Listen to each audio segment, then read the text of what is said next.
வணக்கம். அனைவருக்கும் 79வது சுதந்திர தின விழா நல்வாழ்த்துக்கள். நம்ம நாடு சுதந்திரம் பெற்று 79 ஆண்டுகளாகியும் நம்மில் பலருக்கு சுதந்திரம் என்ற வார்த்தைக்கு முழுமையான பொருள் விளங்காமல் இருக்கிறோம். சுதந்திரம் என்பது யாருக்கும் பயப்படாதவாறு, யாருக்கும் அடிபணியாதவாறு, நேர்மையாகவும் நியாயமாகவும் வாழ்வதுதான். ஒரு பெண் விலை உயர்ந்த அணிகலன்களை அணிந்து கொண்டு இரவு 10 மணிக்கு தனிமையா வெளியில போயிட்டு எந்த பாதிப்பும் இல்லாம பாதுகாப்போட திரும்ப வீட்டுக்கு வந்தா அன்னைக்கு தான் நம்ம நாடு சுதந்திரம் அடைஞ்சதா அர்த்தம்னு நம்முடைய தேசப்பிதா காந்தியடிகள் சொல்லியிருக்காரு. ஆக நாட்டில் உள்ள எல்லா மக்களும் சுதந்திரமாக வாழ்ந்தால்தான் நாடு சுதந்திரம் அடைஞ்சதா அர்த்தம். நாட்டு மக்கள் மட்டும் சுதந்திரமா இருந்துட்டா பத்தாது.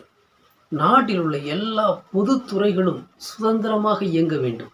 நாட்டில் உள்ள ஆர்பிஐ, நீதித்துறை, அமலாக்கத்துறை, தேர்தல் ஆணையம், இந்த எல்லா துறைகளும் யாருக்கும் பயப்படாமலும், யாருக்கும் வளைஞ்சு கொடுக்காமலும், யாருக்கும் அடிபணியாமலும் அரசியல் அமைப்பு சொல்கிறபடி நியாயமாகவும் நேர்மையாகவும் சுதந்திரமாகவும் செயல்பட்டால்தான் நாடு முழுமையாக சுதந்திரம் அடைந்ததாக அர்த்தம்.